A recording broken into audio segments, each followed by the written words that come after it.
দেখো প্রথম অঙ্কটা কী আছে, একটি সংখ্যা প্রথমে 10% বৃদ্ধি পেয়ে পরে 10% কমে গেল, এক্ষেত্রে সংখ্যাটি উত্তর হয়ে যাবে 1% ক্ষতি।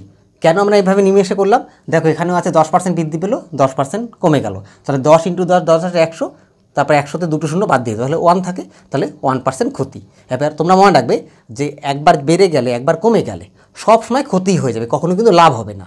সে প্রথমে বাড়লো বা পরে কমলো, প্রথমে কমলো পরে বাড়লো, উত্তর কিন্তু সবসময় ক্ষতি।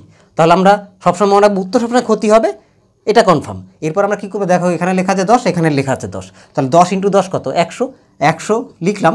এবার সবসময় তোমাকে দুটো জিরো কেটে দিতে হবে, তাহলে কত পড়ে থাকলো 1%। আর তোমাদের সবসময় বলেছি যে ক্ষতি হয়ে যাবে, তাহলে 1% ক্ষতি। বোঝা গেল নিশ্চয়ই কেন এটা করলাম। সূত্রটা হচ্ছেই যে সংখ্যা থাকবে 10 আর 10 আছে, মানে 10 10 100, মানে সংখ্যার স্কোয়ার বাই 100। তাহলে সংখ্যার যদি স্কোয়ার করি মানে 10 10 হয়ে গেল 100, তাকে সবসময় তোমাকে 100 দিয়ে ডিভাইড করতে হবে। কেন? কারণ শতকরার অঙ্ক। 100 দিয়ে যদি আমরা ডিভাইড করি তাহলে দেখো 0 0 কেটে যায়, তাহলে থাকে পড়ে থাকে কি 1। তোমাদের বলা হচ্ছে সবসময় ক্ষতি হবে, তাই কিন্তু ক্ষতি হবে।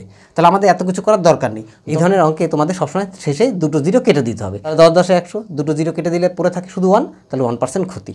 পরের অঙ্কটা দেখো, আরও ভালো করে কি আছে দেখো, এক ব্যক্তির বেতন প্রথমে 20% বৃদ্ধি পেয়ে পরে 20% কমে গেল, এক্ষেত্রে বেতনের কী পরিবর্তন হবে? তাহলে মনে করো আগের অঙ্কতে আমরা ছিল 10 আর 10, এখানে কিন্তু 20 আর 20।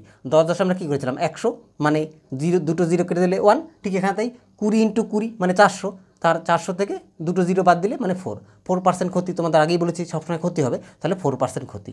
বোঝা গেল কেন? তোমাদের আবার বলি 20 × 20, দেখো প্রথমে 20% বেড়ে গেছে পরে 20% কমে গেছে। এবার যদি এমন থাকতো প্রথমে 20% কমে গেছে পরে 20% বেড়ে গেছে, একই হতো, মানে 20 20 400, 400 লিখবো আমরা, তাহলে 400 লেখার পরে দুটো শূন্য বাদ মানে 4%। কেন বাদ দেবো সেটা তোমাদের আগের অঙ্ক বলেছি, কারণ সবসময় তোমাকে 100 দিয়ে ডিভাইড করতে হবে, কারণ 100-এ দুটো শূন্য পরে, 100 লিখতে আমরা কী করি দুটো শূন্য পরে, তাই সবসময় তোমাকে দুটো শূন্য বাদ দিতে হবে। তাহলে উত্তর পড়ে থাকবে দুটো শূন্য বাদ দিলে 4, তাহলে আমাদের এভাবে উত্তর বেরিয়ে যাবে।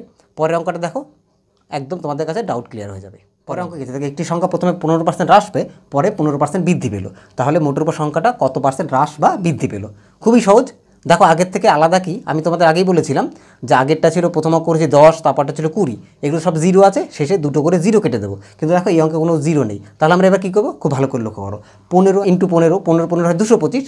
এবার তো এখানে আমরা আগের ক্ষেত্রে করেছি দুটো শূন্য কেটে দিয়েছে, কিন্তু দুটো শূন্য নেই, আমরা করবো দুটো দশমিক আগে দিয়ে দেবো, মানে 225 মানে 2.25। আমি তোমাদের একটু দেখাই, আমাদের 15 15 মানে 225, আমরা লিখবো 225। এবার যেহেতু আমরা শেষ দুটো শূন্য কেটে দিয়েছি, এখানে তো শূন্য নেই, আমরা করবো শেষ দুটো ঘরে এখানে দশমিক দিতে, মানে 2.25% হ্রাস হয়ে যাবে।